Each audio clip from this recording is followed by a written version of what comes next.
Betty, and Bob is coming over. Oh, he's here already. Hello, Bob. Oh, Good hi. to see you. Oh, hi, Dr. Red. I was just, thank you for inviting me by. I really appreciate it. We had a lot of fun last time we got together. And, we were going to talk tonight a little bit about the most valuable thing this world affords. Do you remember? Most valuable, the most valuable thing this world affords? That's correct. Yes, sir. By the way, the coronation of our queen, if I remember correctly, was in 1953. It was early in the morning, and as far as Toronto was concerned, to turn on the radio and or turn on the TV rather, and watch the coronation. I was thrilled to hear the Archbishop of Canterbury approach the Queen at a part in the service, and he said to her, "Our gracious Queen, we present you with this book, the most valuable thing this world affords. Here is wisdom. This is the royal law. These are the lively oracles of God." Well, I tell you, that impressed me tremendously, for I didn't have a concept about the Bible that it was the most valuable thing in the world. But I thought to myself, now a man of his rank and education would say something that could be substantiated by facts. And he said that the Bible is the most valuable thing this world affords. Well, I'm thinking of the power of this book. No wonder it is the most valuable thing. You know, it's over 70 years ago that this book was responsible for the transformation of my life and my whole career that followed after that. Why is this book, of all books, called the most valuable thing this world affords? Well, I have thought of what I've read in history and heard in lectures, that long before the Bible existed, there were people who so mistreated their fellow humans. If a child was born infirm, if a person was crippled, if someone was diseased, at times even women, female children were not wanted.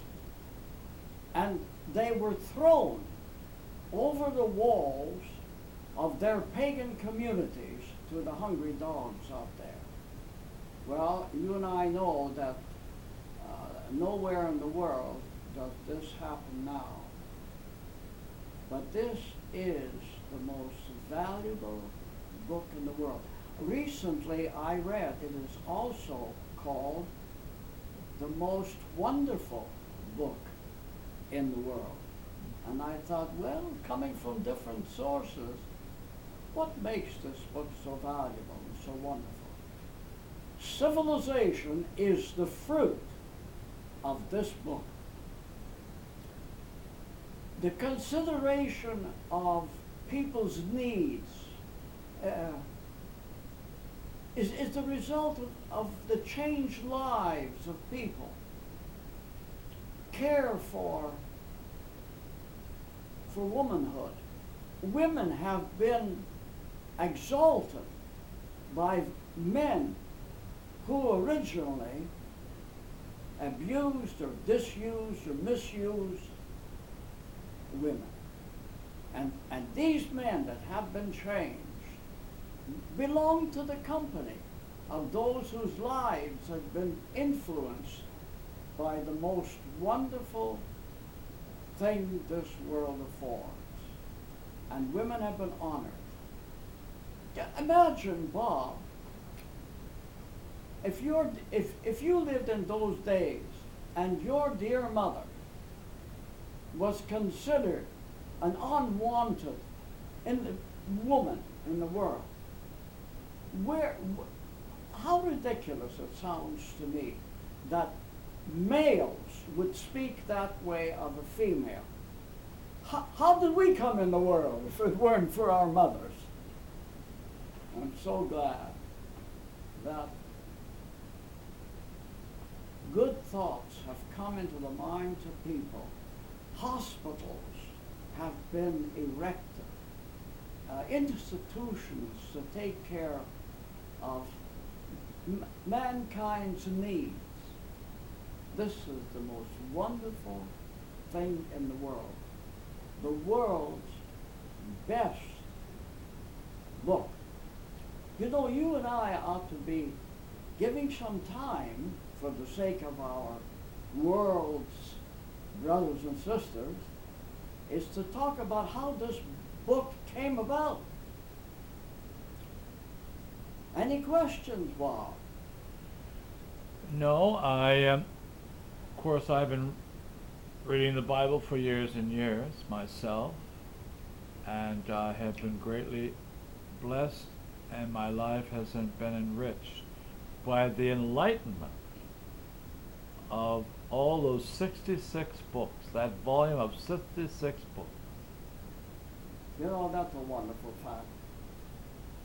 To think that this book we call the Bible, I got a copy of it here, the Holy Bible, very good title. By the way, the word Bible comes from the Greek word biblos, which means a book.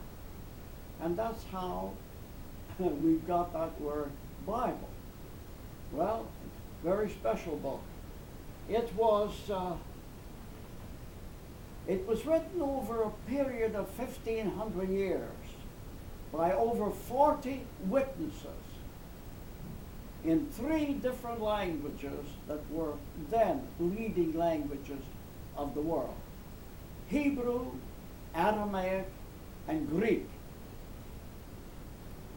You know, thanks to John Gutenberg of Germany, who invented the movable type, metal type, 66 volumes, rolls, heavy rolls. I once held one of them by its handles, and it's tall.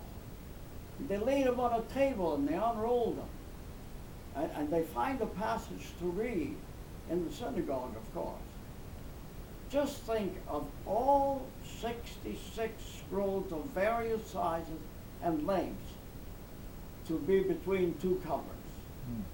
Amazing. I just showed you. Isn't that fantastic, Bob? Amazing, amazing. You know, even in recent years, 80 million Bibles have been printed within the country of China. Matter of fact, the Bible Society is the only organization that has permission to print the Bible in 3 printing presses in China, and 80 million Bibles have been distributed. Now, by the way, Ed, by distributed, I don't mean they went out on the street and handed them out. They're not allowed to do that in China. But distribution means they were requested. People asked for them. So why would people ask for a copy of the Bible in their language? Why? That is wonderful. And the Bible has changed our lives. And we have civilization, we call it. Of course, things aren't perfect. But one thing that this wonderful Bible did for me, it led me through the testimonies of the writers to know that the Creator, the Absolute, is here. Thank you. I'll come back another time and we'll discuss this a little further. As it's bleeding.